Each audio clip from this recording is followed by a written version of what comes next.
What is up, YouTube?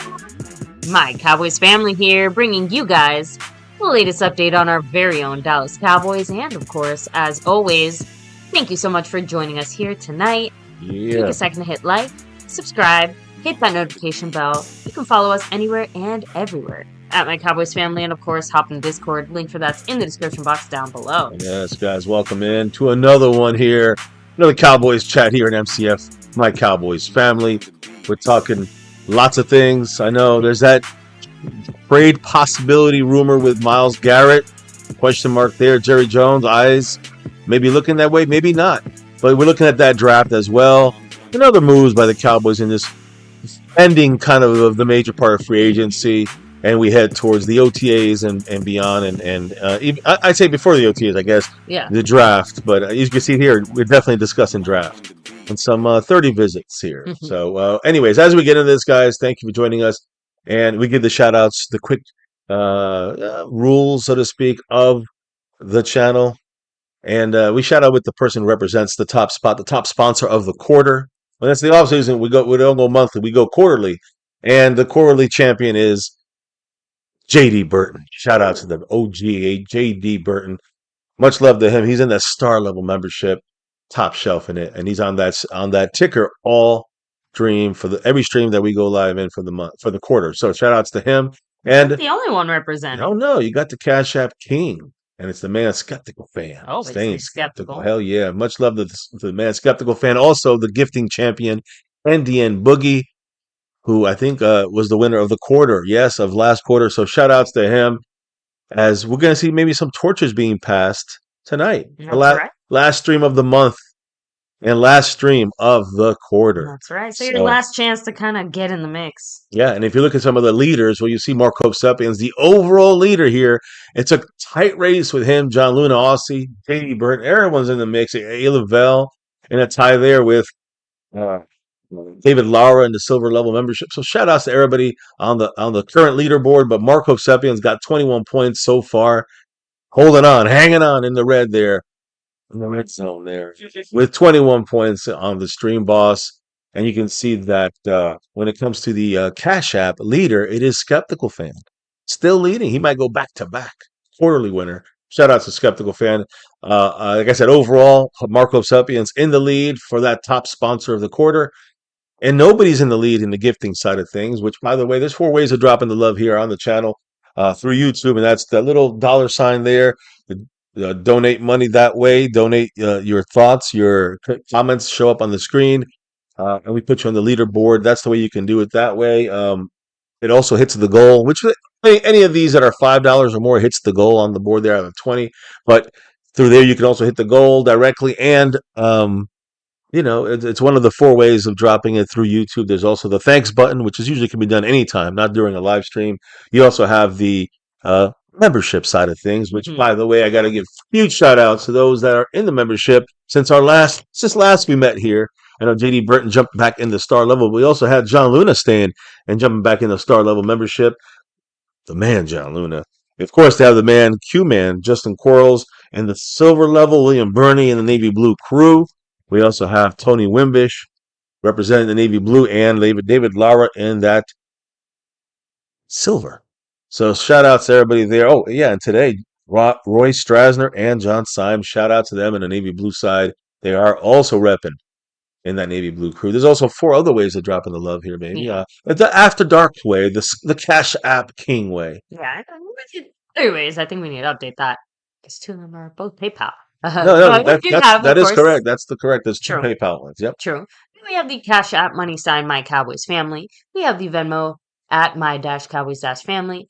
Of course, the regular PayPal link and the other PayPal.me link. Yeah, so shout outs there. And to anybody who uses that, Skeptical Fan in the lead there. But that counts on the overall board as well.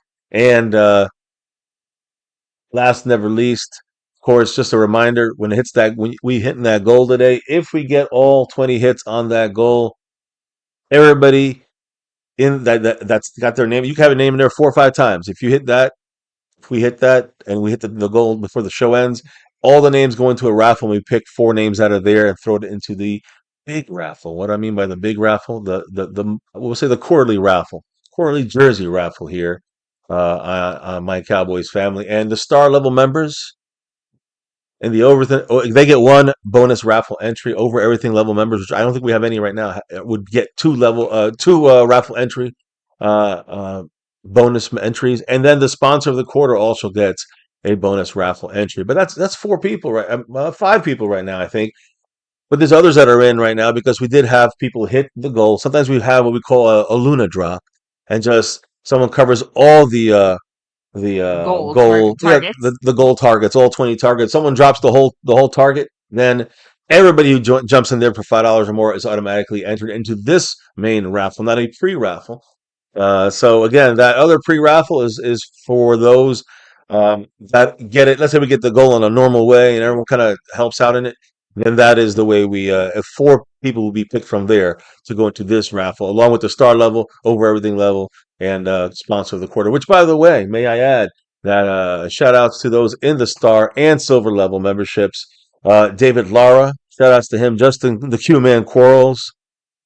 Top Dog Big Bullies, you know who I'm doing. Bashar DB, much love to him. And 68 months in the membership overall here, the leader of all people here, A. Lavelle on the silver level. Then we have the star level Aussie.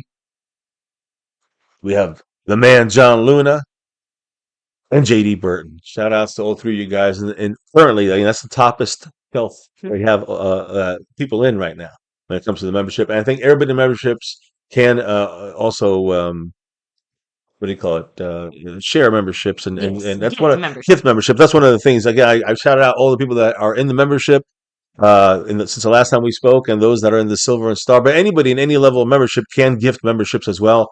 That is, I guess you could say, one of the top spots that are open for this quarter. That's a great way of helping out the channel, but also getting someone the ability to get into that navy blue crew side of things. Anyways, for a month at least. Now, as far as I'm sorry. Well, what's wrong? Anyways, that's the way that works, and we will be doing this raffle by the way, probably sometime in the beginning of April, just so you guys know. So yeah, both channels here in After Dark in Way Jerseys. Now, baby, what about we're shouting out to people that are representing here in the chat tonight? Of course, we have Luis Ortiz. Shout out to you. Yeah. Who, by the way, said shout out to the man John Luna wherever you are. By the way, thank you to Blue Raptor Bro, who said, "How embarrassing." I wonder who that is. I wonder who that is. I don't know. Daryl Rivas, what's up? Shout out, tuning in all the way from Vegas. Oh, shit. I hope you hit it big. And if it's home, either way, I hope you hit it big. Scorpio, what's up? Much love to you. Yeah, Sending the chat. Much love. We have Dwayne Broussard, the top dog himself. Anubis 100, salute. Thank you for rolling through, Jeremy Betts, and stopping by. Yeah. Jetly 44, hello to you and all. Cowboy Nation. We have Cowboy Fan 1965. Yeah. Said AMCF definitely would like to add Garrett. We have Jarrett Jones, who decided to stop by and say he even looks good in his emoji form. Yes, he does. Which, by the way, drop him if you got him. Yeah. Mackenzie 2 times. Two times. Chart Batty representing. Yeah, Thank you for stopping by. Much love. Dave Brown saying boys will be boys. Banshee Hunter, what's up? Banshee, live from Australia. I see. Let me see. I think that's everybody here for now. We'll keep it rolling, but oh damn, nice Durrell. That's some great luck. You said 5,500 last week. Well, hopefully you keep it rolling. I hope our Cowboys win as much as you. Yes, that's like a Super Bowl win for the Cowboys. Right. Aztec Aguilar, hello and hi. Puro pinche Cowboys. Hell yeah. So I'm not gonna keep you waiting. Yeah. Baby, what's been percolating in Dallas land? Well, I'm actually going to hand it off to you. You know why? Because we're going to start with Jason Garrett's new restaurant. And before you say who, what? Yeah, if you're Jason Garrett, and again, I don't even know if I even have the video. The Carrot, yes. No. Jason Garrett. No, Jason Garrett has a new restaurant open. And baby, why don't you explain more about this? He's opening, I think it's in Dallas. Yeah, right? I guess he's expanding his horizons. So Garrett has opened Cafe Luca. Located near Katy Trail in the Knox Hotel, a project built by Dallas restaurateur Julian Barsati, but Garrett and Cowboy former quarterback Dave Longford. So it's not just him. It's like Yeah. it's a joint venture. Another backup quarterback. But they're basically investors. But it serves Sicilian food. It has some like Mediterranean, Moroccan, Greek, Italian influences. It's obviously supposed to be kind of a frou-frou fancy place. They just hosted their opening cocktail party last week, and obviously several current and former Cowboys were there. Garrett is, obviously doing his thing on Sunday Night Football, and from the photos on social media, Dak, Sean Lee, Zach Martin, Russell Maryland, Michael Irvin was there. So, a lot of Cowboy support. There you Not go. surprising to see Dak there, considering, Garrett's his guy. Yeah. Speaking of his daddy, Jerry Jones, Garrett's daddy, he must be really happy because the Emmys, which will be televised on live May 26th, 7 p.m. Eastern. The Emmys, his helpful documentary here on Netflix, America's Team, The Gambler and His Cowboys. All right, through Netflix. It says here Skydance Sports, NFL Films, Stardust Frames Productions. It's all through Netflix, of course. Of course. And that show got nominated for Outstanding Sports Documentary Series, Outstanding Sports Camera Work, Long Form, and Outstanding Sports Open/Tees. Now, as far Jerry Jones has gone from basically a 3-time Super Bowl champion back in the early 90s to a 3-time Emmy nominated team, person about the team of the 90s. But yeah, again, the tease one is funny because an Emmy of nostalgia, basically. Yeah, he's teasing us for 30 fucking years. So although that's downplaying all the hard work that the actual camera people and editors and everybody else behind the scenes did to kind of put it together. It's not their fault. I agree, but it's just funny the tease. It's just like the tease. Ironic, that's what they're teasing us for 30 fucking years as our drought continues winning Super Bowls here in Dallas for the Dallas Cowboys, but the accolades never stop for Jerry Jones. In his mind, he must be doing a great job. Yeah, suck a dick. Anyways, let me continue, baby, by handing it back off to you because Jerry Jones and even his son Stephen Jones, not Jason Garrett, Stephen Jones, and they're all involved in the NFL competition committee, and they take a lot of proposals under consideration when it comes to the new rules or changes. I want to make sure that of all the changes in this meeting, this is going to be happening next week at an NFL league meeting. But these are the these are all the rules and all the things that are up for consideration. Yeah, I do want to say one rule that's not going to be up for consideration. There'll be no discussion about the tush push at next week's NFL owners meetings. The play will be back in 2026, so fuck the Eagles. But yeah, they're going to have the tush push next year. It's not going to be included. A lot more pushing for the push. So that Stephen Jones will be part of that. Will be. Yeah, there's 5 rule changes that are up for discussion with the owners and Stephen Jones and the rest of the competition committee. All right. So the first one, a fan of this one as far as special teams, but permitting the kicking team to declare an onside kick at any time during the game. Not just when you're losing the game. Yeah. Not just under 2 minutes, I think. I am a fan. It has to be under 2 minutes. I am a fan, personally. I think that makes for more fun football. I agree. So here's the second rule. Eliminating the kicking team's incentive to intentionally kick the ball out of bounds when you're kicking from the 50-yard line. I agree. Again, I like that. I think I'm a fan of it, but I could see this one not going through for injury reasons. Well, that's what happened with us. We kicked the ball out of bounds purposely. Yeah. Brandon Aubrey did. Yeah. So we from the 50, so it would actually be better for the Cowboys to do that. That's why I said right. I could see that one not getting messed with, but we'll see. Here's the third rule. Modifying the kickoff alignment requirements for the receiving team in the setup zone. So you have too many guys in the middle or in the outside. You can't overload more like where they're lined up. Yeah. Exactly. Based on the way that's worded, we'll see. So here's the fourth rule. Allow league personnel to consult with on-field officials when considering disqualifications for both flagrant football acts and non-football acts without having to be called onto the field. So even if the refs don't call it, basically league personnel can call it in. Does that mean that as of now, league personnel have to be on the field to discuss with the officials? Well, I don't think they can be. They can call it in right now. Oh, I get it. It sounds like there's no communication between league officials. Now, league officials can overrule like a ref that missed something. Okay, well, interesting. That would be interesting. Not sure how to feel about that one. The last rule: for 1 year only, allow the NFL officiating department to correct clear and obvious misses by on-field officials that impact the game in the event of a work stoppage involving game officials represented by the NFL Referees Association. Wait, am I reading that right? Does that mean refs are striking? Well, I mean, they could if they do. In the event of a work stoppage. Yeah. Not sure how to feel about that So one. yeah, I mean, I think I agree with that because there's going to be some missed calls from secondary refs, from scab refs. So You musty, dusty, crusty ass NFL can't afford to pay their refs. Like, yeah. put yourself in a position where your refs aren't striking. Simple as that. Yeah, there you go. So I don't know what to say, but most of those rules, interesting. I'm curious to see how they end up getting voted on. We'll see. So, and yeah, again, you guys will have to let me know what you guys think about those rules. I feel like the special teams ones are obviously the ones that will probably most directly impact us. Yeah. So, well, we'll see what happens. Those are the top 5 they're going to vote on next week.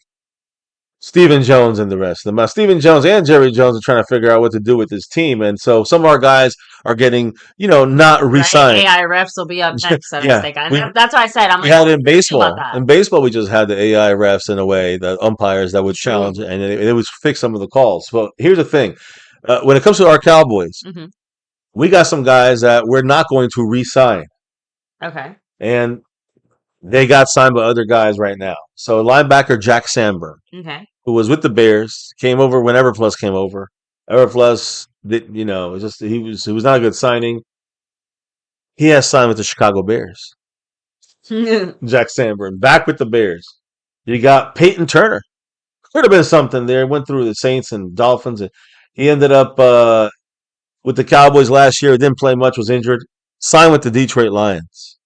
Good for him. And Robert Jones, offensive lineman, supposed to be, a solid guy there, a veteran guy. I think he was at the Dolphins last year or 2 years ago with us. He got hurt as well. He signed with the Niners. So bolster their offensive line. And then the one name that we were kind of like teetering on, is he really going to sign or not, is Brock Hoffman. And they said he was going to sign. It had to wait a couple extra days. It was official. He did. Brock Hoffman, who was our own undrafted guy, who was our backup center and guard, has signed with the Pittsburgh Steelers officially. Damn. And so that one hurts a little bit, but we did not tender. Surprised yet. We did tender T.J. Bass, and that's partially why I think we're allowing Hoffman to go. Listen, Hoffman made his signing with the Steelers official. He reunites with Mike. Bit of a hothead too. Yeah, of course. That's what gave us some. I liked that. I know aggressiveness on the field. I wasn't necessarily saying it in a negative, more like in a just trying to. Just remember. Yeah, he always was pissing people off, and I like that because it kind of got sometimes the whole offensive line seemed to move better. Yeah, very protective of Dak when it came to other players being like up in his face. Yeah, and especially with his own teammates too. He would also like he would, he's there in the training camp just hyping up. Even if he was battling his own team, he's hyping up the offensive line, which is a nice thing there. But again, now with the Steelers, he reunites with Mike McCarthy, who picked him up there, and Raymond Pinyoung, who also coached the Cowboys offensive line there. He is now part of the Pittsburgh Steelers crew there. So is Brock Hoffman officially with them. Now, when it comes to free agents and linebackers, we talked about some guys who may trade for Al-Shaair or Jordan Brooks, but in the reality, as far as free agents, there's not many really decent linebackers. Talk about Bobby Wagner if you want to go old school, but still one of the solid tackling guys out there as a middle linebacker, green dot guy. Rams free agent linebacker Christian Rosenblum. Former Panthers, former Rams linebacker, green dot type guy. Had 122 tackles last year off the board. The Tampa Bay Buccaneers are officially signing him. So that former Rams linebacker, former Panthers linebacker, Rosenblum, he's now officially with the Buccaneers. Again, solid interior linebacker. Could have been a little better than Sandberg, so not really that big of a loss there. And when you think about the way the Cowboys lost Max Crosby, so to speak, if you feel bad about that, I'm sorry, but I'm glad we did not fall for the Max Crosby trade. But when you look at a deeper kind of view, it kind of gives us some insight to what the front office, Jerry Jones and Stephen Jones, are thinking about when it comes to maybe giving up draft picks, trading draft picks, and affecting things. So, when you look at the deeper look there, Max Crosby, the trade to the Ravens, which fell apart, Dan Cooper, which is the Cowboys, medical surgeon there. He's one of the best in the world, basically. Dan Cooper was not the primary voice in determining whether or not Baltimore should back out of the deal. So a lot of people are saying the doctor kind of said no, he failed his physical. I don't advise keeping him. Dan Cooper officially, and this is again a quote from Ryan McFadden. Yeah. That Dan Cooper, Dr. Dan Cooper was not the primary voice. It wasn't me. So again, guys, the initial offers from Jerry Jones and Stephen Jones in the Dallas Cowboys front office to get Max Crosby, which was almost a sure thing until the Ravens threw in a second first round pick. 2 first round picks they threw in there. Initial offers centered on the Cowboys' second first round pick number 20, and Osa Odigizua to get Max Crosby, guys. And then that didn't work. So then the Cowboys then offered up the number 12th pick at number 12. Again, that's the first round pick, which is the 12th pick, and a third round pick. And ultimately, the Cowboys eventually made the deal of saying, hey, we'll give you our 12th, and we'll give you a second round pick too. But the last 2 offers I just mentioned did not include Oso Odigizua, which we did trade for a third rounder. So again, Cowboys kind of lowballing a little bit, still almost got Max Crosby. Not that I want him with that knee injury and all that stuff. So now when we move on from Do you think that it's partially that the Ravens realized they way overshot for him or something? Because I'm sorry, something about this whole situation stinks. And that's the main reason I'm glad we didn't end up with Crosby. Because whatever went down here, it makes me, I don't know. It's kind of like you go to a car dealership and you're trying to buy a car and you get a bad vibe. It's like, I don't care if this is the car that I want. Like, I don't know if I even want to buy it from here anymore. So, well, that brings us probably for the best. From that side of things. Jerry Jones, will he and Stephen Jones think if he was willing to give up the 12th pick and a second round pick next year for Max Crosby, would the Cowboys, with Jerry Jones, Stephen Jones, give up a little more for number 95 right there for the Cleveland Browns? Could be a Cowboy. MYLES GARRETT, the best pass rusher in the league. I think any other time I would have chalked this up to typical, every player who's ever out under the sun always gets associated with Cowboys somehow. But I will say that, it is kind of a good point. The fact that we were willing to make an attempt to go for Crosby makes me think that, well, again, it's too expensive. Rule it out. His contract is just crazy. Cannot afford that, the Cowboys. But MYLES GARRETT's contract was restructured the other day, which now makes it much less impossible. Much more possible. Okay. For Cowboys and any team to try to trade for MYLES GARRETT. And I'll explain it here in a minute. But basically, the Browns modified MYLES GARRETT's contract. All right. Yesterday, before this deal was this kind of tweak was done, with the modification, he was not tradable. No one was going to take the cap hit the way that not the Brown, neither. But today, after the deal was kind of restructured, there, MYLES GARRETT is now very tradable today. So now, as far as a possibility, big question mark there. Do not buy into the hype, but we got to discuss it. Let me just say this: both sides. All right, and I'm talking about both sides. I'm talking about the Browns and MYLES GARRETT. Both sides agreed to move the date that Garrett will be paid his option bonus from the 15th day of the league year to a week before the regular season's first game, giving them the entire offseason to make that commitment. That would cover 2026, 2027, and 2028. That means that commitment can be broken if they don't like what they see in the next 4 months or whatever it may be. So Garrett agreed to have $8 million of his base salary converted into a roster bonus in 2029 and 2030. So you take that $8 million divided by 2 and it's spread out over both those years. Okay. The change basically overall means that the Browns will have some additional flexibility to create cap space in each of the next 5 seasons because of this move. That money gets pushed down to the back, and really, can make a decision about the future in all different ways. But Garrett also gets some of his money earlier in the year of 2029 and the year of 2030. So. Boom. And they got J.D. Burton with that Dalla Holla. Much love to him. Kicking things off officially here on the MCF side of things with the classic Go Go Cowboys. Cowboys. Hell yeah. What did the man say? Mr. JD Burton. At first drop of the night. He said go Cowboys. There you Who, go. by the way, don't forget, JD Burton, Boston that. He's no, sorry, he's the sponsor of the quarter. Yeah, I almost called him sponsor the of stream the boss quarter. accident. Yeah, sponsor of the quarter and star level member. Shout out to the man, J.D. Burton. And right now, breaks a tie. I'll fix that in a minute if you take a couple questions there, a couple comments. But J.D. Burton, yes, always go Cowboys. Much love to him. And Adala Hollow actually breaks the tie there for that spot where he's at right now. Let me see where he's at. I'll check it out here. Let me see here because I know he's at the top of the list here. J.D. Burton. Oh, I'm sorry, he was already there. He's in fourth place. Closing in on second place here, John Luna and Aussie, and even in first, not far ahead of them, is Marco Seppian. We'll see who's the sponsor. Tonight's the last stream, last shot. Anyways, did not hit the goal, unfortunately, but still a chance in the rest of the stream to hit the goal, I guess you can say.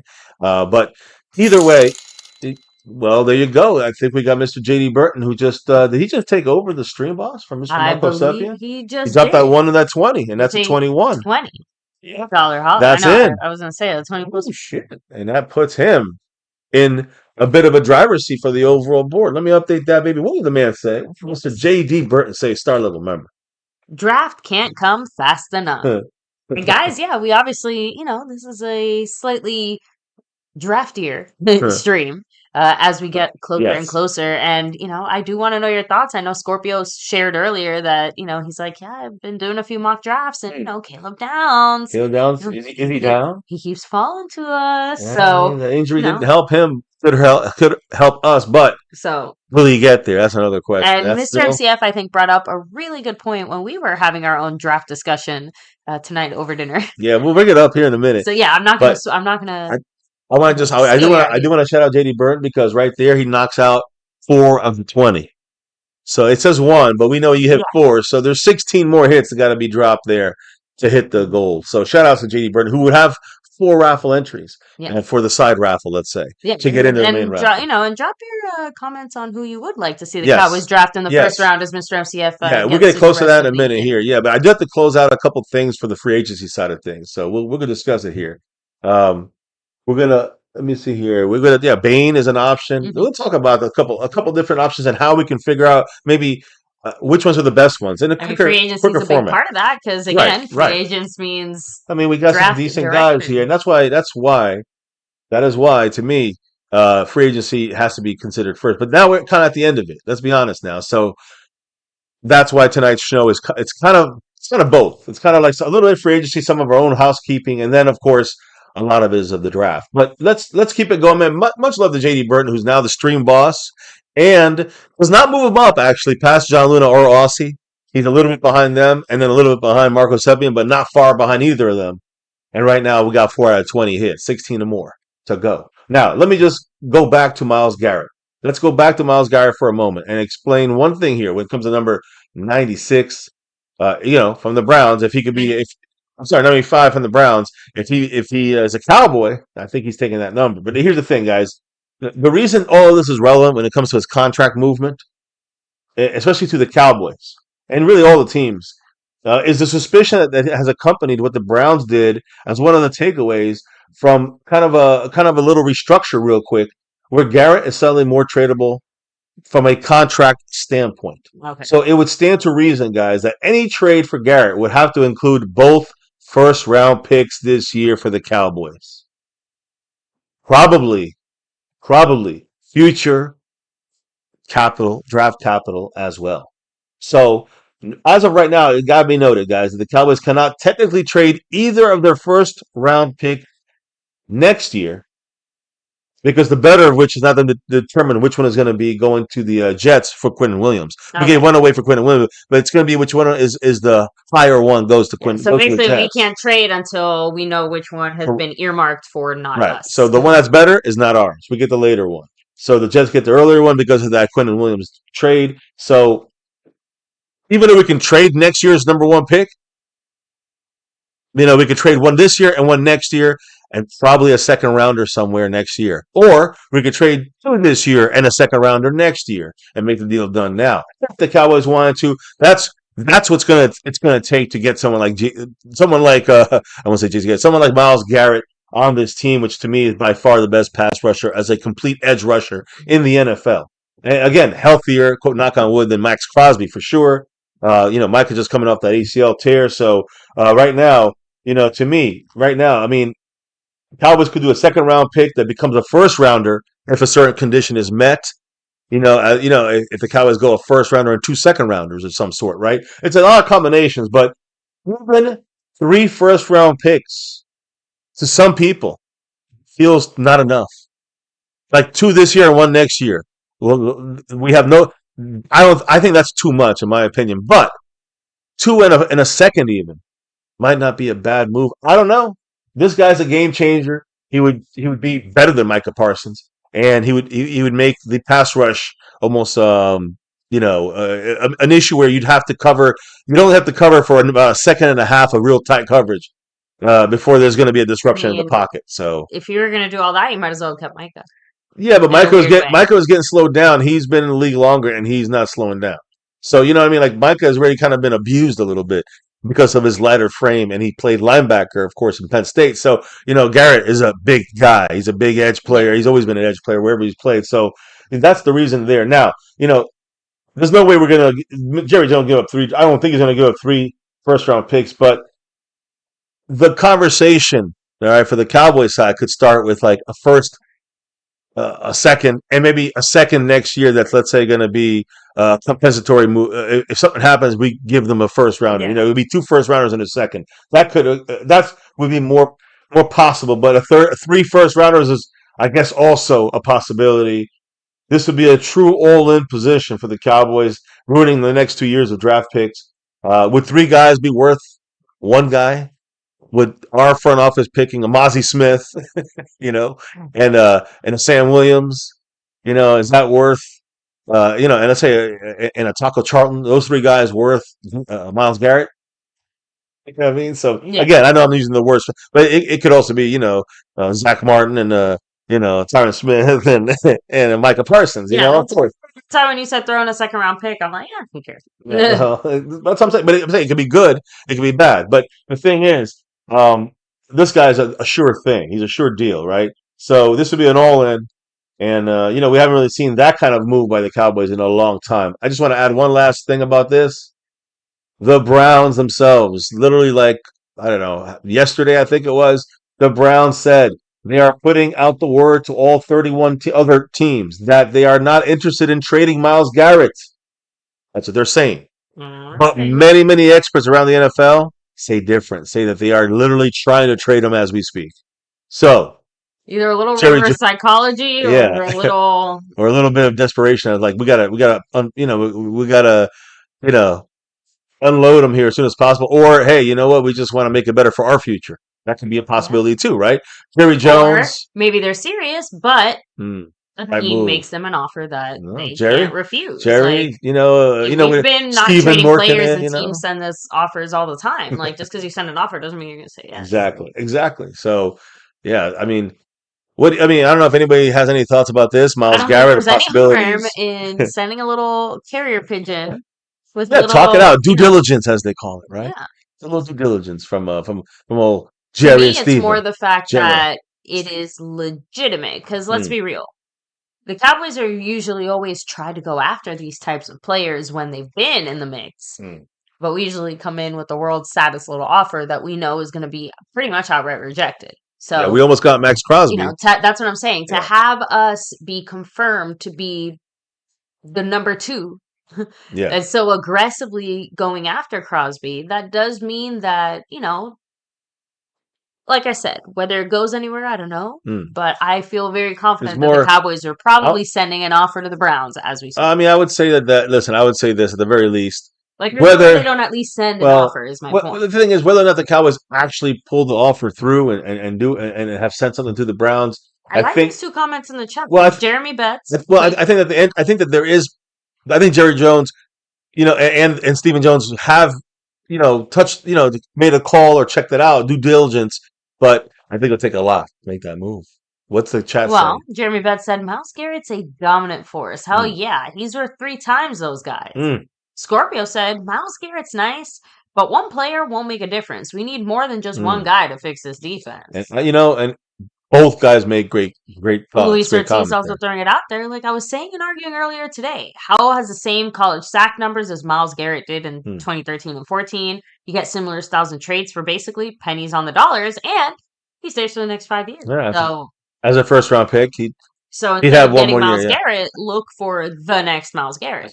That's easy to say, hard to do. Could be same skill set, but also could be might not pan out. A lot of players don't pan out. Oh, he was first overall pick. Was he? Okay. Yeah, first overall. I mean, imagine being over all the quarterbacks. He was the first overall pick in the draft. He's a dominant force, no question, no diggity, no doubt. Okay. So yeah. Sorry, my memory's a little rusty with that because outside of Cowboy picks, I don't really. Yeah. No, I know. I just kind of vaguely remember where people are at. Well, he was begging for the Cowboys to trade Romo and some picks to get him in the first pick overall. So he wanted to play in Dallas. He is a former Dallas area Texas standout. So yeah, I mean, I'm saying Texas area standout. So either way, we'll see what happens. But let me roll. As other comments come through, we can read them through. Whatever, someone can drop, hit the goal or something like this, and then we can read the comment and all that stuff. But like I said, PayPal, Cash App, all that stuff is also counts as hitting the goal. So we'll announce it if that happens. Of course. Now, continuing the discussion here, let me continue a little more here because. And don't forget, guys. Sorry, nothing. Yeah, go ahead. Yes, of course. The last night to make your chance to battle it out for the top spot. Yeah, to sponsor the quarter. It is close. It is. Shout out to the man, Jamie Burton. Yeah, Burton is right there behind, a little bit behind second place and a little bit behind first. So it is a battle for the top spot right now, and that will get you an extra bonus raffle into the again. If we hit that goal, that gets 4 more names in there as well tonight. Well, not tonight. We'll be doing that raffle before we do the main raffle. But yeah, guys, the star level raffle, over everything level raffle, the quarterly jersey raffle here at MCF. You see it right there. Not just. By the way, let me explain in case you're not a Cowboy fan. If you're not a football fan, if you like, I don't know, college baseball, there's almost every college known sport there that's a popular. Basketball, hockey, football, baseball, and I'm talking about MLB, NHL, NFL, of course, what was it, NBA, any of these, MLS, soccer, So all these sports, any team, any name, any number. You want your own name, you want your own number on there, we put it on there, whatever it is, sewn and stitched, fantastic quality. That goes to the winner of this quarterly raffle. So we'll see what happens. I just want to make sure everyone reminds. Right now, we have the main names, and then, of course, I think we had one time we hit it in the last 3 months. So we hit the goal once or twice. So those people, I think, either on one of them we have to take 4 names out. Another one, I think everybody made it in. So shout-outs there. We'll see what happens tonight. The last chance for all of this stuff to happen. Now, as we continue here, let me put up this guy named, and that we picked up in free agency. And a quick touch on here before we get into the draft talk. And a couple signings, but let me start with him. Rashawn Gary. You see him here wearing 52. He's not going to wear 52. Everyone, break out your Trayvon Diggs jerseys because he's going to be number 7. All right. So edge rusher, formerly of the Packers, here, Rashawn Gary, is going to be wearing number 7 this season. He had been wearing number 52 in Green Bay, but some previous number 7s in Dallas, Steve Berline, Randall Cunningham, Drew Henson, a lot of quarterbacks there. Cooper Rush, Ben DiNucci, and of course the last one was Trayvon Diggs. So Rashawn Gary's going to be wearing number 7 rushing off the edge. Now, when it comes to the Cowboys, transaction wire, let me give you a couple names we got here. First off, the Cowboys have re-signed defensive back, cornerback or safety, Corey Ballentine. He spent most of last year on the practice squad. This guy is literally off the 53. He's just a practice squad guy. He's a helper. He rarely gets into the active roster.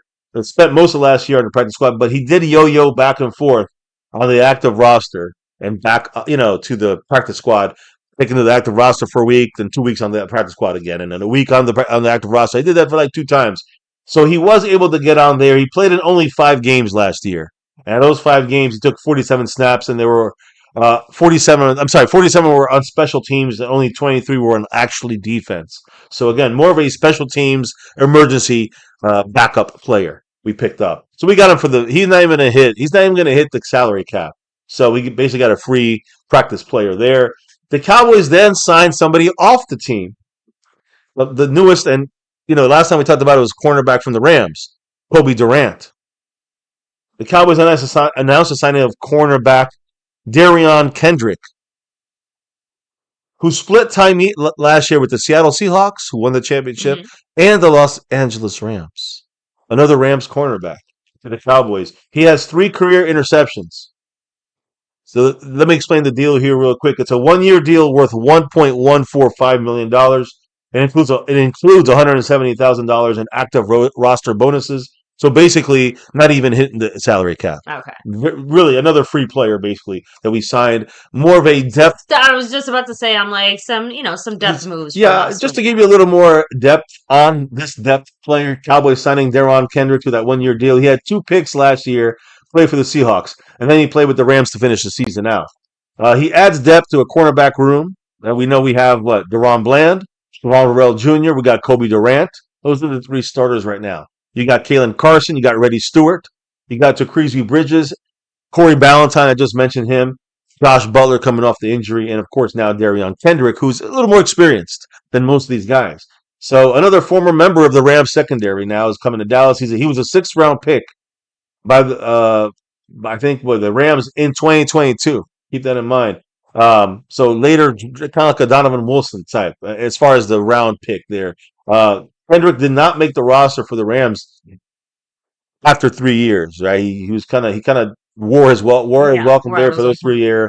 And in 2025, he was claimed off of waivers by the Seahawks, then waived in November of 2025, signed with the Rams, re-signed with the Rams, and played in 5 games with the Rams. So again, a guy who's versatile, can fit in there. I just say he's good as a backup player. He's there with Reddy Stewart and Kalen Carson. Yeah. He's probably better into Crosby Bridges and Corey Ballantyne. And, Josh, he's more like a Josh Butler in the middle there. I don't mind. He's a good addition. Let him fight. Let all these guys fight it out in training camp. And he costs 0.0 on the cap, really. So when you look at him, he's obviously depth for the Cowboys. All right. He's 25 years old. All right. Mm-hmm. He at the Rams, but he's a physical corner with good football skills and has some upside. But again, a solid depth piece with experience. That's the key. He's been in the league for a couple of years, played enough games to know how to do things. And again, is not a starter for the whole season, but if you need him for half a game, can do the job supposedly based on these numbers here. Now, I want to make another thing here, another kind of a negative in a way. It used to be a negative for the Cowboys. He has short arms. Same thing as Kobe Durant. Yeah, those are usually not the type of guys that we look for. We tend to look for the long arm, rangy guys. Short arms. This is the second cornerback the Cowboys have acquired with short arms. Kobe Durant from the Rams also has shorter arms. And now Darion Kendrick has shorter arms than your typical normal cornerback. So what's going on? Well, I'll say this. Short arms, but Darion Kendrick with the 3 picks, he had more picks than any Cowboys cornerback last year. Keep that in mind. So pretty embarrassing there. And he's able to do that with short arms or not. So again, it looks like the Cowboys are going in a different direction, don't you think? Yeah. Kind of shows you a little different direction. Will McClay, the Cowboys basically GM de facto, but Will McClay acquired just 1 cornerback with 31-inch arms or smaller in the last decade. 1 guy. So this 2 guys. I was hoping they would say No. 2 guys just now. Okay. You know what I'm saying? It's crazy. And 1 guy in the last 10 years before this. It's crazy. So Kendrick, again, 6th-round pick from the Rams in 2021. He's out of Georgia. Solid school, of course. But the thing that hurt him the most, pushed him to the 6th rounder, surprisingly slow 40 time. 4.79 for a corner. So that's why he slipped some in the draft. Still has some upside. So again, solid veteran corner, not a splash player, you guys would say. The Cowboys also made a move today. That was today they made a move. Cowboys signed another. We let a lot of interior guys go. Yeah. Osa gone. Solomon Thomas gone. Well, we picked up another interior lineman to challenge for the spot there. We got 5 or 6 guys now. We signed defensive lineman, 1 tech or 3. I think he's a 3 tech, but he could play 3 or 5. Jonathan Bullard. Jonathan Bullard, guys, he's signing a 1-year, $2.5 million max deal. All right. And he signed it on the day of his late grandmother Joyce's birthday today, which is fitting because he said that she was a hollering at the TV Cowboy fan. Aw. So we know the kind of fandom that is. Again, his late grandmother, Joyce, Hopefully that's she's the a sign Cowboy it's meant to fan. be. We'll see. Bullard, he's happy. He's so more or less. I'm gonna just say Bullard is an interior defensive lineman, kind of replacing Solomon Thomas type. He has an excellent snap anticipation, something that, if you remember, Mozzie Smith had none. So quick snap anticipation means it's harder to block off the ball. Keep that in mind. He holds his ground well, doesn't get pushed back. He's very good against the run. He's very good on goal line or first and, third and inches situations. He's very good to use at those situations, guys. So he's good off the snap. He holds his ground, closes gaps, very good against the run. Solid depth signing. Solid depth signing. For what Christian Parker is looking to do for the Cowboys, he's a perfect fit for us. So again, nothing like mind blowing, but another good depth guy, good corner depth, good defensive interior line depth. But you can see we're focusing on a couple spots we're not touching on, right? Linebacker, edge. We haven't even looked at one of these guys. All right. So to me, drafting, that gives you a little secret. I do want to add that the Cowboys, with adding this depth with Jonathan Bullard, he is 32 years old.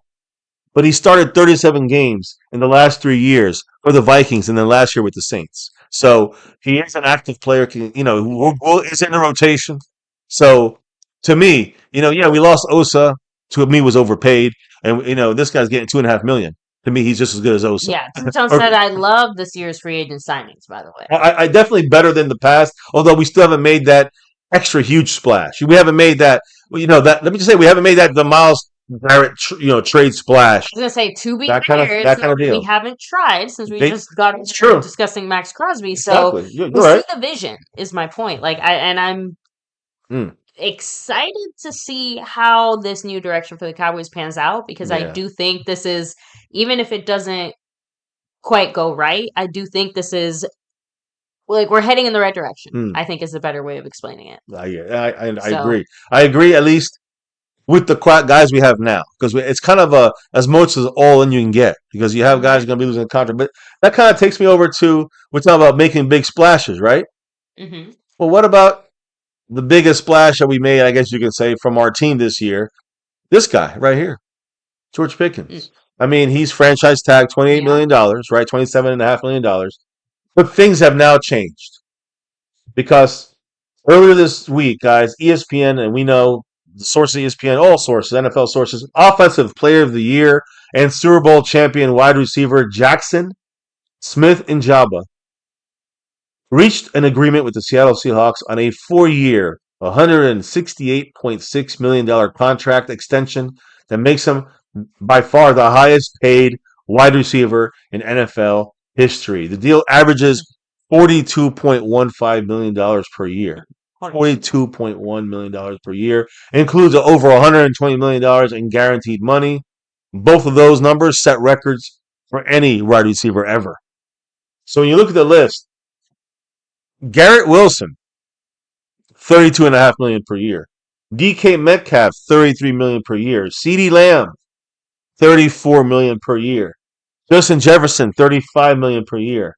Jamar Chase pushed it to $40.25 million per year, but Jackson Smith-Njigba just pushed it to $42.15 million per year. So again, one says 42.1, one says 41.1. Either way, he's put 41 plus. He's pushed the George Pickens numbers up as well. So when you push that up to 42.15 per year, the price of extending George Pickens just went up. Not because of the rules, because that's the market. So right now, you look at the spending based on current average per year.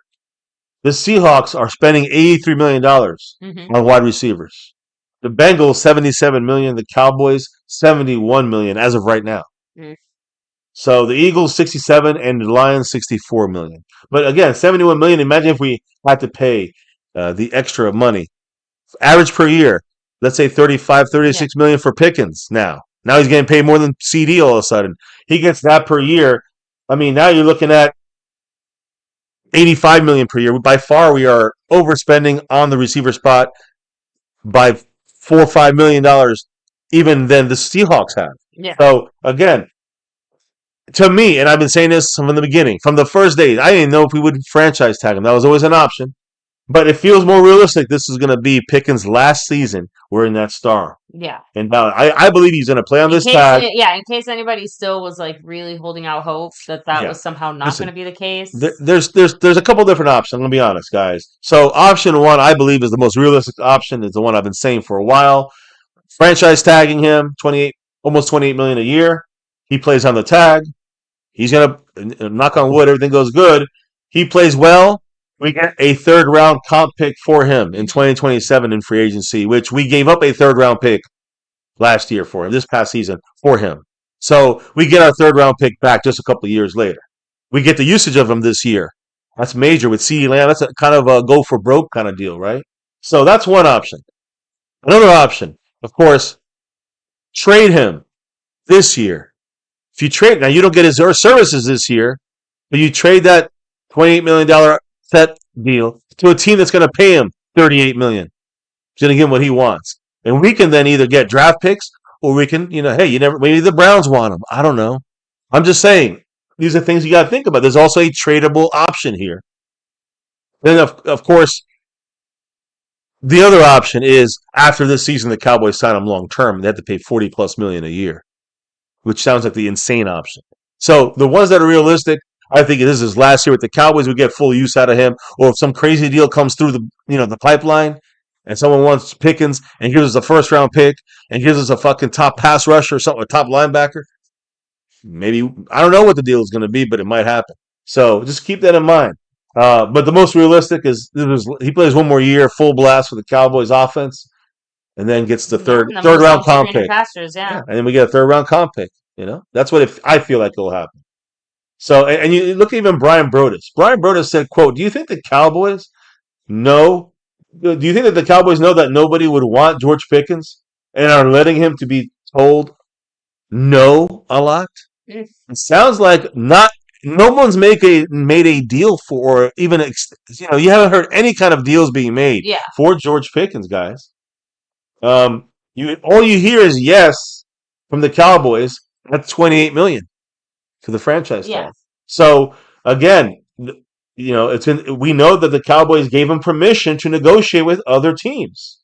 It's a known thing. Like they're not even trying to, I hate to say, like, pretend with Pickens, and if anything, it feels like this is a mutually beneficial situation too. Like, of course, in an ideal world, we'd be able to keep him, but since we know we can't, and he knows he won't be able to stay, the best he can do is just make the most of the time he has here and really show out. Right, but the thing is that he's currently talking. The Cowboys said you can talk to other teams. He legally can because he's on the franchise tag, so he can talk to other teams. If they get him a good big deal, the Cowboys will take the draft picks. That's 2 draft picks, 2 first-round draft picks for him. Yeah, that the Cowboys will take. There has to be a team out there willing to. That's the thing. So the Cowboys gave permission to negotiate with other teams, and what have we heard? Not a thing. Nobody has offered anything for Pickens, and that's the thing. I think that people are going to overprice themselves to try to keep Pickens, and not enough people are going to pay even $28 or $29 million for Pickens. You understand? That would be more than his franchise tag. So there's not a lot of teams. Honestly, I'm going to say even the worst teams. There's not a lot of teams that are willing to pay George Pickens $30+ million per year without having him in the building first and kind of working them out the whole thing. So, and there's not going to be any teams willing to do so. Plus, give up a first rounder. All the teams that would be willing to do so are just going to wait till next year. Yeah. Free agent battle, pay him the big bucks, or get another guy. So, again, that's kind of the end of the rest of the talk is going to be draft talk. But if you don't mind maybe hitting up the chat real quick, we're kind of a good halfway. Oh, it's not a halfway point, but a good stopping point. Two-Tone said, George Pickens needs a new agent. It is kind of funny, but I do feel like part of this is maybe just, Pickens is a particular fella, and I don't know, maybe this is just the way that he wants to roll. Doesn't sound like there's much he has no real. choice Yeah, on I was gonna his say he has side. no real big choice to do certain things. He has to kind of. Like there's only so much he can do because already because of his numbers, the amount of teams that would even be interested is a very, very small, limited I amount. think there was a more. I think the Cowboys wanted him to be seen as that, and it's kind of shocking that to him. I think that they were not able to, that he wasn't able to get more for what he thought he was going to get there. So Well, I hate to say it, but I'm just saying, fans have been saying this since before, but you want to keep Pickens, then he's gonna need to take a team friendly deal. If he really wants to stay that bad, then he's gonna have to play ball with the Joneses. yeah, that's true. So So yeah, yeah. And then by the way, Luis Ortiz also said if every defensive edge goes off the board in the first 10 picks and all you're left with is a receiver and trading back a few spots, you still get the same defensive back and an extra higher pick. there you go. That could be an option. I will say for the Cowboy situation, and when it comes to the draft, let's break down some of where are the Cowboys kind of looking? Where are the Cowboys? Because I don't like to say, oh, this guy, we're going to get this is the guy we're going to get, Yeah. and we're just guessing. So let me just start off by saying there's a thing called, of course, we've always done it here for 9-10 years, the 30 visits. 30 visits. Every team gets 30 players that can visit their campus and they can interview them. They can't work them out, but they can interview them. So with players starting to make their 30 visits now, specifically to the Cowboys at the Star, these are generally 2-day visits. Players arrive the night before for dinner with the coaches, with the scouts. The next day, they go through the meetings, including a stop with owner general manager Jerry Jones. But again, let me reiterate, there are no workouts, not just the Cowboys, but any of these 30 visit. Yeah, this is just like players. an interview vibe check. Exactly. So, what do the Cowboys do when you're looking around the college landscape and all these pro days going on? Some notes. We'll start with offense. Baby, what do you think about this? Because you kind of made a comment about this. The Cowboys tight ends coach Lunda Wells had a dinner in Waco, Texas last night with Baylor tight end Michael Trigg. Also in attendance were wide receiver Josh Cameron and quarterback Sawyer Robertson. 3 guys there, but mainly the thing is tight ends coach looking at tight end Michael Trigg, one of the top tight end prospects. Now, former Indiana wide receiver Omar Cooper Jr. visiting the Cowboys. It's at least, I think, one of at least 8 pre-draft visits at the time. The Cowboys also scheduled a visit with Vanderbilt tight end Eli Stowers. Stowers? I'm just saying. Tight end, 2 tight ends there, right? Now, Ole Miss tight end Daquan. I don't know why you just say Daquan here. Ole Miss tight end Daquan is a surging prospect in this draft. He has an informal interview with the Cowboys at the NFL. He had one with the Cowboys at the NFL Combine. So just another tight end the Cowboys are looking at there. He's an athletic, kind of an athletic route runner. Creates mismatches on tape. Effective as an inline blocker. Can do the pass blocking, but also can also go out for passes. So he's good across the board there. Inline blocking can replace someone like I don't want to replace him necessarily, but what's his name? The hyphen, Brevin Spanford. Okay, he's that kind of guy. Sorry, since the first guy with the hyphen was Jackson Smith, but just because he's so. But yeah, that's 3 tight ends I just named for you there, plus a receiver on offense. The Cowboys are showing interest in. Actually, 2 receivers, Josh Cameron and quarterback Sawyer Robertson, which again sound like undrafted free agent guys. Now, another guy that had dinner with the Cowboys, a wide receiver, Jordan Hudson. All right. Jordan Hudson had dinner with the Cowboys, officials. He's a former SMU wide receiver. He is not related to Bill Belichick's girlfriend, in case you're wondering. He did clock a 4.48 in the 40-yard dash at the Pro Day workout. He's a Garland High School alum and a Cowboys fan. He said he has an additional meeting scheduled with the Cowboys on March 30th. So literally a day away. Love their local. Yeah, local guys. So. He's a Garland native who's also counted a Dallas draft day candidate. So he won't even be a 30 visit guy. Hudson said he's also visited with the Niners and the Dolphins. He had 144 catches for 1,787 yards and 21 touchdowns during 4 years, including one at TCU. Cowboys assistant Ken Dorsey was one of those 3 representatives at the SMU Pro Day, by the way. So it's something to keep in thought there, in mind. Cowboys also had a private dinner with SMU wide receiver Romello Brinson. Another wide receiver. That's 4 receivers. So he's expected to meet with a handful of members of the offensive staff, including passing game specialist Ken Dorsey. He's a projected day 3 pickup or undrafted free agent pickup.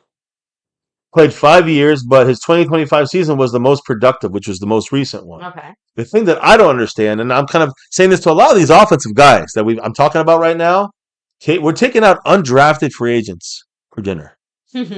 That's who we're looking at. 7th rounders or undrafted guys. I'm not a big fan of that. I don't know what we're doing. Some people say it's a big fucking joke, and sometimes it feels like it. Now, we know. I mean, I guess I'm not trying to be an optimist here or give our front office the benefit of the doubt, but maybe they just feel very secure about the guys that they're targeting.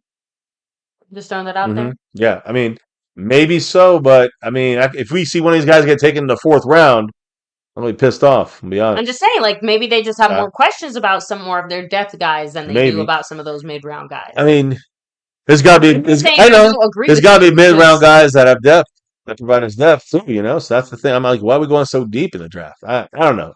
But anyways, we have other guys the Cowboys had kind of being sent out to different locations doing the pro days, and the contingent led by Brian Schottenheimer, Will McClay, Christian Parker, defensive coordinator, left Austin. They went to College Station to have dinner with several Texas A&M prospects. One of them, another wide receiver, Casey Concepcion. He's one of the guys the Cowboys met with. And we're going to go with our first defensive edge rusher, Cassius Howell. I think you guys mentioned Howell up there. Cowboys took a look at him, Texas A&M prospect. He was one of the guys the Cowboys had dinner with. Now, the Cowboys also scheduled a dinner with offensive lineman from Texas A&M, Demetrius Fraunover.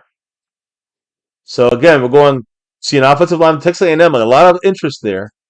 Receiver, but I think that Cassius Howell is the guy everyone's kind of talking about there. So A&M, Texas A&M has a lot of prospects the Cowboys have been dining with. Cowboys had dinner in Lubbock, Texas last night with a bunch of Texas Tech players, including linebacker Jacob Rodriguez, who I think is a decent 2nd to 3rd round guy, the 3rd rounder. Edge rusher Romello Height, defensive tackle Lee Hunter, wide receiver Caleb Douglas, and a couple more players from the Texas Tech crew. I also think there was a standout from the Senior Bowl week. Auburn interior offensive lineman, center guard, from Jeremiah Wright, who's been a talking point for teams lately. He's a late day 2, kind of a 3rd rounder. Somewhere between? That's a 3rd rounder kind of guy. It's not even 2nd pick if we want to go offensive line. Jeremiah Wright from Auburn. He's got those late day 2 grades scattered throughout the NFL. But he had a dinner with offensive coordinator Clayton Adams.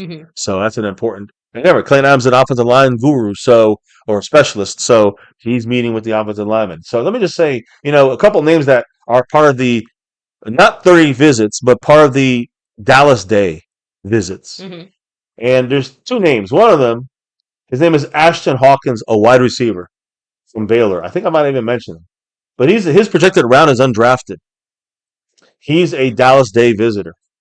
All right. We had another guy that's on the list. He's the 635th player on the list of draftees. So he's an undrafted player. You know who it is, though? From Texas A&M? E.J. Smith. Emmitt Smith's son. I was going to say, I'm like... Yeah. Emmitt Smith has a son named E.J. Smith for Texas A&M, and he could be an undrafted free agent for the Cowboys. I'd be willing to bet it is, at the very least. He reminds me of the Deuce Vaughn situation. But E.J. Smith, he's not to be drafted. He's an undrafted free agent. But again, these are things, I know we say, they're taking them out to eat. These guys are Dallas Day visits. They're not 30-day visits, so they don't really hurt. Those guys don't hurt. So EJ Smith, it's okay to take him out and say, hey, we're interested in you after the draft. That's what the Cowboys are doing. Now you bounce back to Texas and you bounce back to the defense. Some defensive names. Maybe some of you guys can help me with this. But Cowboys had dinner with Texas linebacker Anthony Hill Jr. on Monday night in Austin. He is an option for the Cowboys at 20. I know Bain is a 12th pick, could be a 12th pick for the Cowboys, but he might not be there. It's a close call there. 20 though, Anthony Hill Jr. at linebacker is an option. He's also a trade down possibility. Cowboys trade down with the 12th pick and they get the 28th pick. Someone like Anthony Hill Jr. could be a player for the Cowboys. He's 37th on the consensus board, which would be a little of a reach there, but probably not many teams are going to have a top 20 grade on him. So he's a trade down option if the Cowboys are interested in Anthony Hill Jr. But when it comes to the Texas Pro Day, there's a lot of Cowboy contingency out there. Multiple Cowboy scouts, Cowboys Vice President of Personnel Will McClay, Athletes First Agent David Mulgeta, who can make some deals for some Cowboy players out there, who represents Longhorns linebacker Anthony Hill Jr., who the Cowboys obviously are interested in him. Cowboys also had Christian Parker, who's again part of the Cowboys contingent there in Austin for the Texas Pro Day. Cowboys have interest. As he should be. Yeah, Cowboys have interest. So the Texas Pro Day, intriguing prospects. Like I just said, Anthony Hill Jr., but also a guy, if he drops to the Cowboys, could be a 20th pick. Cornerback Malik Muhammad. Now he's listed as a safety, but he's a rangy guy who can play corner. I don't know. I think he could be. He looks like a starter type. He could be a pick at 20. So keep that name in mind, Malik Muhammad. And of course, there's always that tight end there from Texas Pro Day, tight end Jack Endries, who worked out in front of NFL personnel today. So again, those are the three guys the Cowboys kind of have an interest in.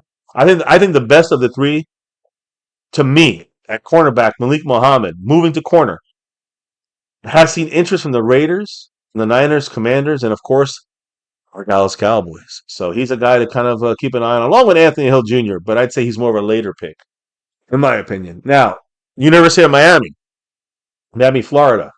It went over, the pro day went underway in Coral Gables. All 32 teams were on site, including a handful of head coaches and GMs. Cowboys brought head coach Brian Schottenheimer. Okay. Also, defensive coordinator Christian Parker, Will McClay, and a lot of scouts. So Cowboys are looking at Miami Hurricanes there. Will McClay and also Miami alum Michael Irvin were there in attendance talking. So some players there that could be taken from Miami. But then you move over to LSU, to me they have one of the best corners in the draft. LSU's Mansour Delane. He clocked back-to-back 4.38 in the 40s. So he's flying. He's got the speed. Unfortunately for the Cowboys, that's good enough to not be 12th. So it does not look like LSU's Mansour Delane is going to go to 12th to the Cowboys. It's just too good, right?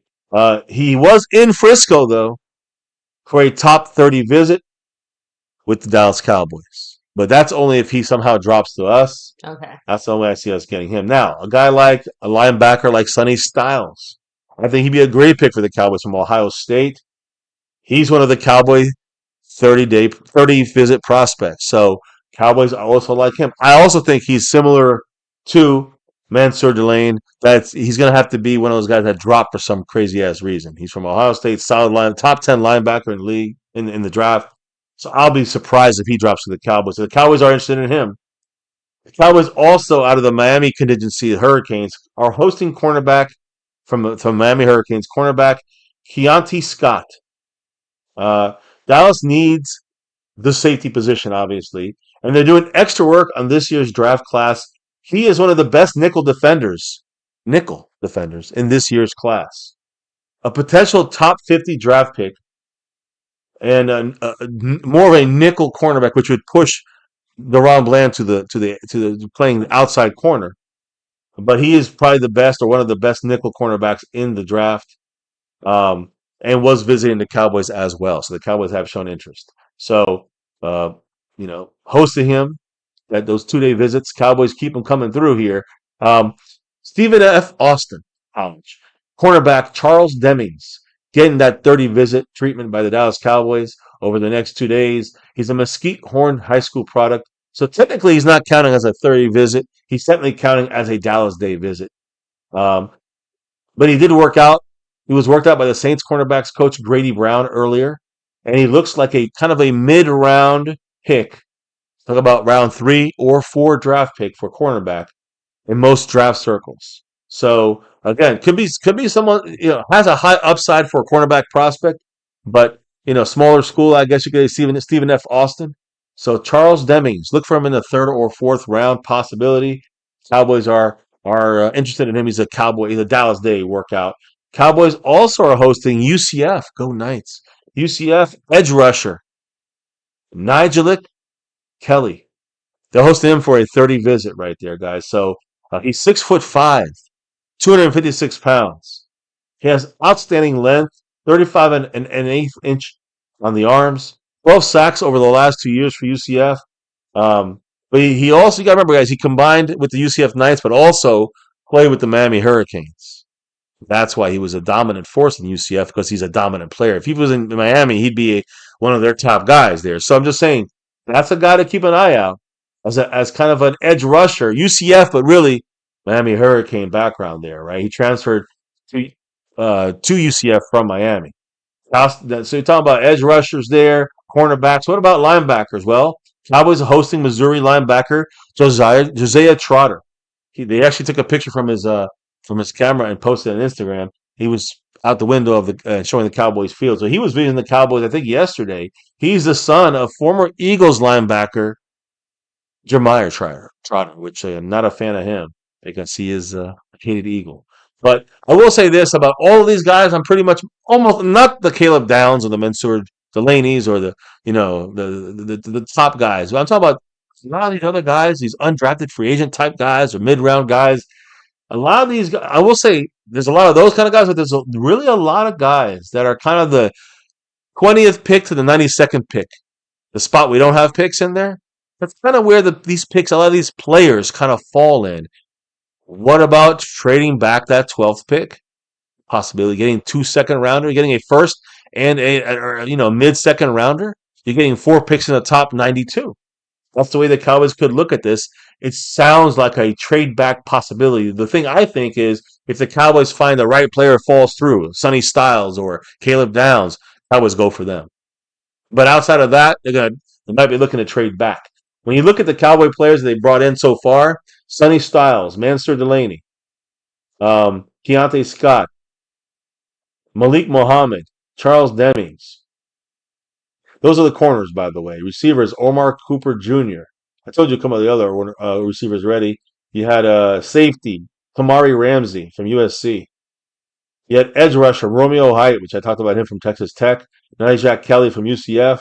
You had defensive lineman Rene Conga, who did a pretty athletic job there from Louisville. But I will say the UCF player and Rene Conga both are undrafted kind of guys. Charles Demings more of a 5th round guy. Malik Mohammed more of a 3rd round guy. And you look at these guys here: Malik Mohammed, Romeo Height, Kamari Ramsey, those are 3 3rd round guys. Keontae Scott, Amari Cooper Jr. are 2nd round guys. The only 1st round guys, Sonny Styles and Mansour Delaney. And I think both guys, they're ranked at 5th and 10th, respectively, not 12th. So the Cowboys are going to be reaching or trading back for the most part on this side of stuff. When you look at we talk about off-ball linebackers, all right? There have been 29 off-ball linebackers drafted in round 1 since 2009. So there's only been 4 of those inside linebackers, off-ball linebackers, only 4 of them since 2009 that have signed a second contract with their team that drafted them. Luke Kuechly from the Carolina Panthers in 2012. Dante Hightower, 2012. Brian Cushing, 2009. And Leighton Vander Esch. Yeah, retired in 2018. So right now, the Cowboys are targeting a linebacker at 20, and knowing they might have to reach because they don't have a second-round pick. Who would you prefer? I mentioned these names before. Anthony Hill Jr. Bain will be gone. Bain is a pass rusher. So you look at linebacker, Anthony Hill Jr., Jacob Rodriguez, C.J. Allen. To me, Rodriguez is the best of the three. To me, it's still a reach. That's why you try to trade back. But you got, J-Rod or Jacob Rodriguez. I think Anthony Hill Jr. would be second. And last, C.J. Allen. I know he's from Georgia. I just don't have confidence in him. If we weren't able to trade back out of those three guys, would Rodriguez still be the one you go If I had to take one of those three guys, I'd take Rodriguez. Okay. Yeah, that would be me. But just kind of curious to see where but you're the final part of the stream here, guys, is going to be, and it doesn't look like we're going to hit the goal, but the final part of the stream, I do want to say a very super useful kind of, I think it's got position adjusted draft big board. Very useful. You can debate how certain positions are more valuable than others and which ones have more players than others at those positions, right? So it's a good tool to remember as we get closer to the draft, and I'll probably post it for the next couple of times or maybe even during the draft. But a top 25 paid edge is worth more than the number 3 paid linebacker in the NFL. So when you look at it like that, you got Fernando Mendoza, consensus number 1 pick from Indiana, quarterback. But Ruben Baines technically would be the second best player. When you factor all these things in, he'd be the second best player to draft. And I don't know if Baines is going to be there for us at 12. If he is, he'd be a nice pick for us, in my opinion. You have David Bailey there. I mean, Bain is from Miami, but Bailey is from Texas Tech. Francis Malgua from offensive tackle. Spencer Fana, offensive tackle. Monroe Freeling, offensive tackle. Cardinal Tate, receiver. But then you got interior defensive lineman Peter Woods, edge rusher Keldrick Falk. Some offensive linemen, some receivers, a quarterback Ty Simpson, edge rusher Akeem Mesidor, cornerback Mansour Delaney, who would be pick number like 15 at the one by this list. That'd be the number 1 cornerback in the NFL in the draft, with safety Caleb Downs right behind him. We're talking about the 15th, 16th players of the draft based off of this list. So yeah, there's a lot of other guys that can fill in for those guys. There's not a lot of top edge guys. Once you get out the first round, it's kind of over because you got Cassius Howell, which would be a good 20th pick for the Cowboys. You have T.J. Parker. And after that, nothing. Nothing until you get to, when it comes to edge rusher, you have nothing for a long time. So, linebackers, your best linebackers is Sonny Styles. And that's pick number 30, based on taking into consideration the linebacker factor and how many linebackers there that can do that job, / compared to edge rushers, corners, safeties, etc. Quarterbacks, receivers, tight ends, running backs. Jeremiah Love listed as the best running back from Notre Dame. Kenyon Sadiq, best tight end in this draft, listed here from Oregon. So that's the way they're kind of doing it here. But you got guys like Dylan Steinman, who the Cowboys are looking at from Oregon, way down the list here. 26 in the consensus draft, but 43rd when adjusted. C.J. Allen, 32nd in the draft, 44th on this adjustment.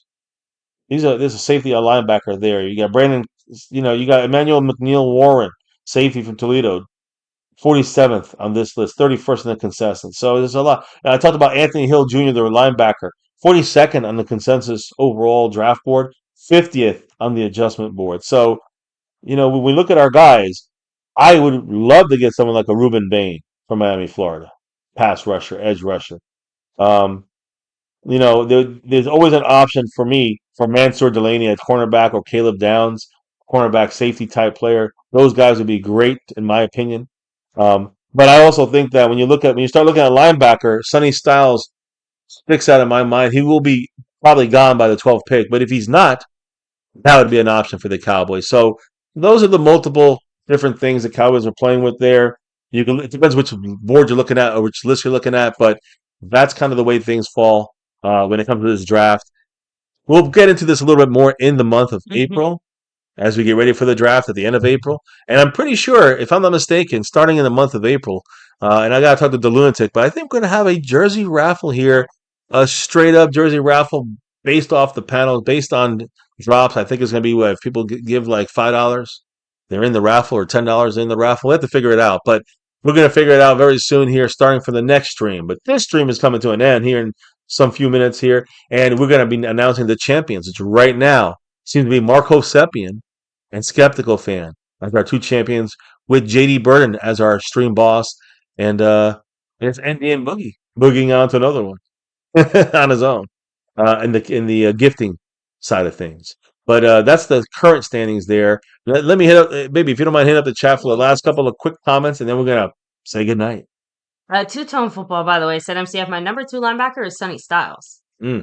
Yeah, Sonny Styles is again, like I said, on the overall list, he's sixth consensus list, but on the position adjusted NFL draft big board list, he's 34th.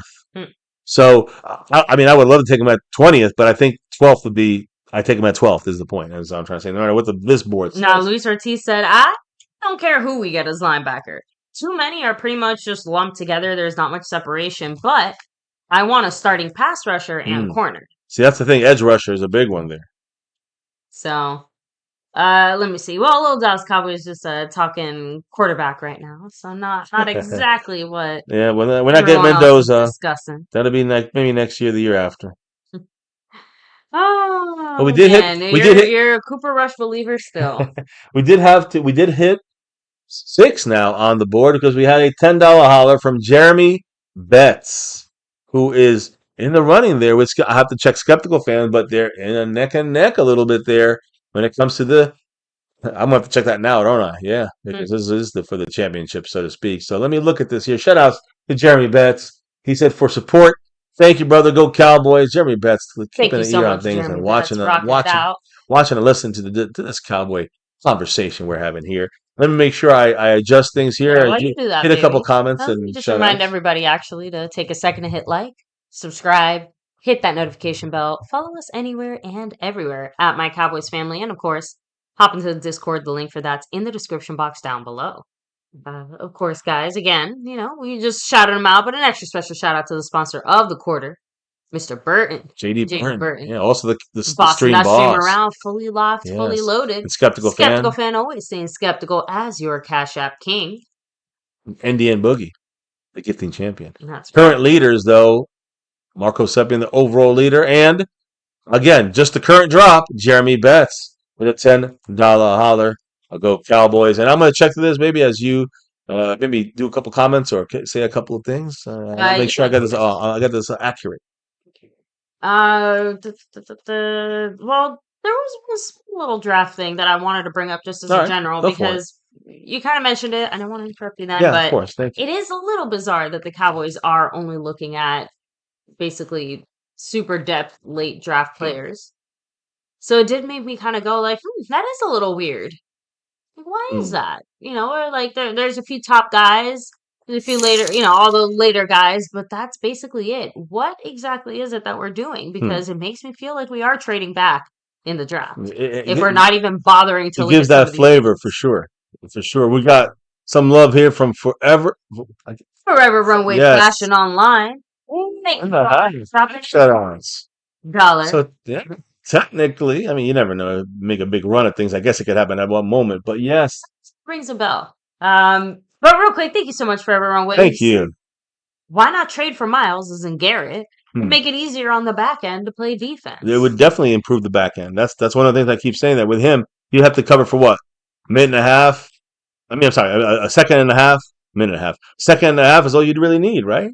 So to me, it'd be, that's a big improvement, and it gives you a big help to your corners and safeties and coverage guys. To play devil's advocate, though, and I want to say it was Luis Ortiz who actually mentioned it earlier in the chat, even if we were to get Myles Garrett, we still have other needs on defense, and those needs would not be filled. So while Myles Garrett would absolutely have that type of impact, but he gains his players by not having to use. I know. I'm like I said, I'm just kind of putting all the arguments out there. But the one nice thing for Forever Wrong Way, right? We said it earlier, and I'll say it again. If the Cowboys were willing to be as aggressive for Max Crosby as they were, does that mean it's possible? I think there's the potential that they're at least willing to pick up the phone and call the Browns and be like, "Hey, what's going on? What you doing?" So that's all I'm saying. I'm not saying anything's going to happen. I don't believe it'll happen. But again, it does feel like the Browns were very intentionally almost like dangling it in front of people by saying, "Oh, we are absolutely not trading him at all." I know. Very strange. By the way, and I'm putting everyone's name down and everything here. I do want to say Jeremy Betts. He is in second place on the Cash App board. I got to make it a known thing here. Mhm. He is down by 4 or 5 or something like that. Two skeptical fan who currently is holding on to the lead there at the buzzer. We'll see what happens. But yes, I got you there, Forever Runaway. Thank you for that. And I'm getting you up on the board as well.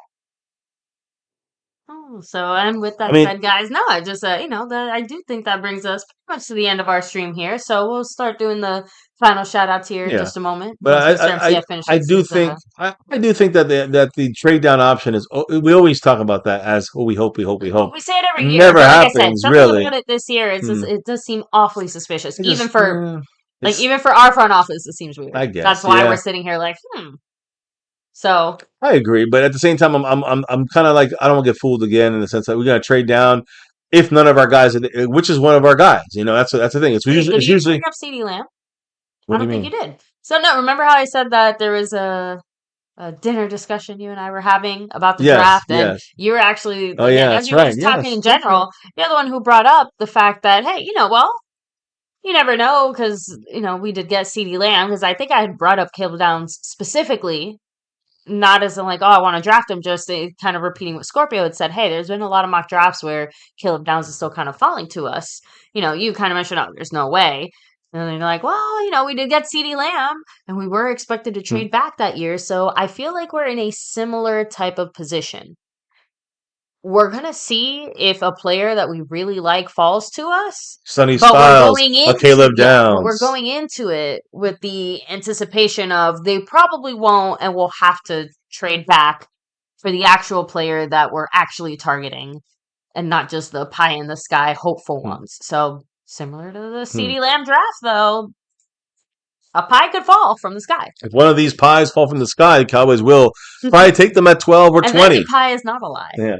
Well, it'll be 12 or 20. You know what I'm saying? So these guys, some of these guys will still be all around, and it depends if the Cowboys want to take a chance on. Who's an OG MCFer who's been around since the pie has been alive? Do I still have the pies alive? I don't think I have that. I don't know. That one, yeah, that one I think we retired after the clown show really got. Oh, there you go.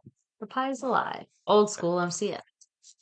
There you go. There's some old school schmuck. Oh boy. That's the CeeDee Lamb. I love it. So, anyways, we do have again shout outs to everybody that was with us for this one. It was another interesting conversation, Yes, and it was. I'm glad we were able to catch everybody up on everything, ourselves included, and be basically on the precipice of the 2026 NFL draft. Now, will there be some more free agent moves made? Yes. Are we going to make a couple of low level moves? Yes. The big deal would be obviously someone like a Myles Garrett trade, but outside of that, I expect the draft to be the next big deals that we're going to be making here in the sense of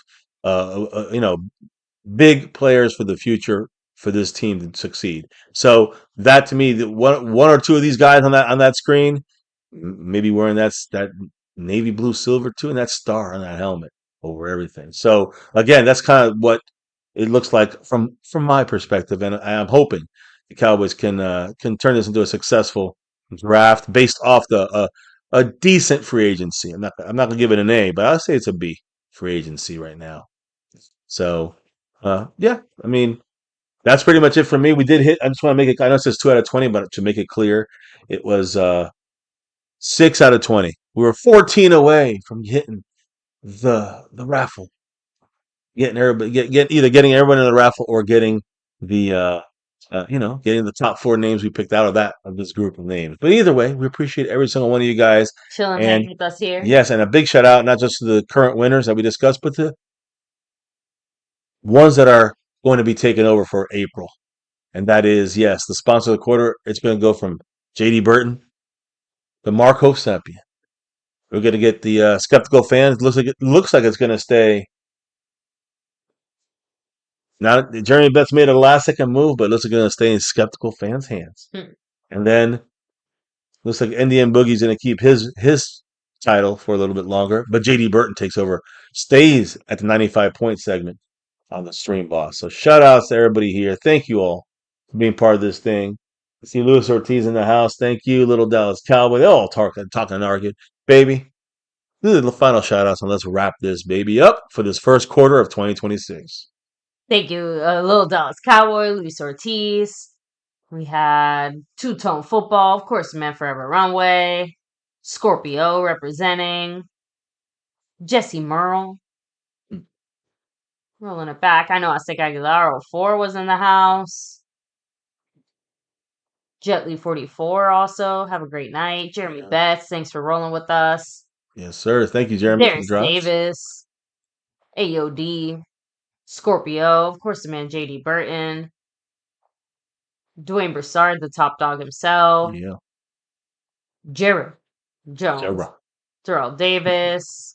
Let me see, scrolling back down. I think that was pretty much everybody who had the chance to stop in here and say hi. But baby, I want to do a couple other little shout outs here. Shout outs to the man JD Burton, not just for the top sponsor, but being the Cash App King, but he's passing that top sponsor torch over to Mr. Markov Sepin. But JD Burton did drop some love tonight, so shout outs to him. Also, Forever Runaway, big shout outs to you, thank you, and Jeremy Betts in the Cash App side of things. Big shout outs to you. Thank you as well. Thank you, everybody that's been dropping it for these last 3 months. Yeah. And helping out the channel on that way. Cue Ball, have a great night. Yes, thank you all. You guys are awesome. We'll be back again sometime in the beginning of April. So keep your eyes peeled, and we'll be doing some a raffle here and there. It's going to determine who's going to win the Sewn and Stitch jersey for this quarter. Thank you guys again. Jeremy Betts, thank you. Appreciate you. And you have a great rest of your night as well. Everybody in the house, hit that like, subscribe, notification bell, baby. Why don't you let them know why the hell we do this thing as much as we do for basically getting on to the 9th year, 10th season of doing this and our 9th year on YouTube. Why do we do this, baby? Why do we do this the way we do? It's that navy blue, that silver too, and that star over everything. Win, lose, or draw, good, bad, or ugly. Here, in my Cowboys family, we always rep. And you see it on my hat. You see it on your chest. You see it in our hearts. We always rep. That star over everything. I don't care who the owner is, the coach, players, the star over everything. And again, here on this channel, like I said, almost 9 years. We're in our 10th season. Never forget the number one thing here, now, and forever. As always, go Cowboys. Oh, yeah. Let's get that number 6 in 2026. That's what I'm saying. So shout outs there. And also, thank you all for being here with us in the chat, dropping the knowledge all night long. Thank you guys. Like I said, JD Burton, Jeremy Betts for a runaway, John Simon, Roy Strasner, both in the membership side. Thank you guys for dropping the love from above. But it is time to drop out, clock out of here for the night, and relock and reload for the next show in April. We'll see what kind of little free agent moves we made, some money moves. Will it be a big blockbuster trade we have to go live for when it comes to MYLES Garrett? I doubt it. Just being real. But no matter what, we'll be talking Cowboy football here sometime in the beginning of April, guys, as we get the jerseys as well ready and raffled off to see who wins the jersey of the quarter. Baby, on that note, it is time to call it a night. Before we can officially drop out of here for the night, let everybody know what we got to do before we're out for this quarter and drop out for this evening. We got to drop the beat. Oh, yeah, motherfuckers. Oh, yeah. The beat has been dropped. The quarter is over. Thank you guys to the champions. Thank you guys who were repping it. Thank you guys in the chat, watching us on replay, hitting that like button. You can be anywhere you want. You're here with us. Listen to Cowboy news, info, and updates. Thank you all for being the true blue Cowboy fans, the ones that don't run when things get hard. You know how it goes. Thank you all for being here with us. Appreciate you all. And again, we discussed it tonight. Jerry Jones' question mark about MYLES Garrett, probably going to be too much for him. And like I said before, don't get your hopes high. You see the draft players, that crop of those guys right there, two of those 6 players could be Dallas Cowboys starters on defense in 2026. We'll see what happens. We talked draft. We talked our own players that we signed, re-signed, and other players we signed from other teams for depth, whether interior or at corner. We talked about them both. But we also talked about the trade possibilities. We talked about the draft. And we always talk about that star here at MCF over everything. Never forget, guys, here at MCF, here at My Cowboys Family, it's always about that navy blue. That silver, too, and that star over everything. Never, ever forget. the number one thing right here, my Cowboys family. You guys, thank you all. We couldn't do this without you all in the house. Hitting that like and subscribing. Hit that notification bell on to all videos. And checking us out on the Discord side. You can check us out on the social media side at MyCowboysFamily. Same thing with the email. All the information is in the description down below. And guys, thank you all for being with us. Have a great rest of your weekend.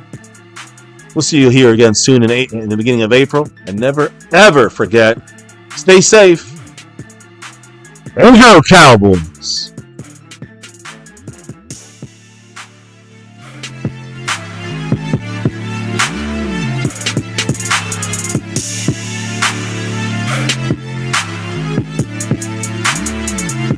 Monk on the beat.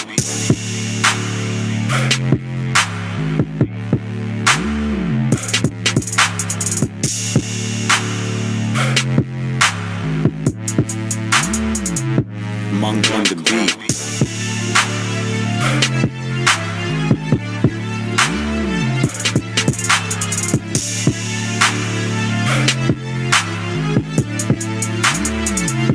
Monk on the beat.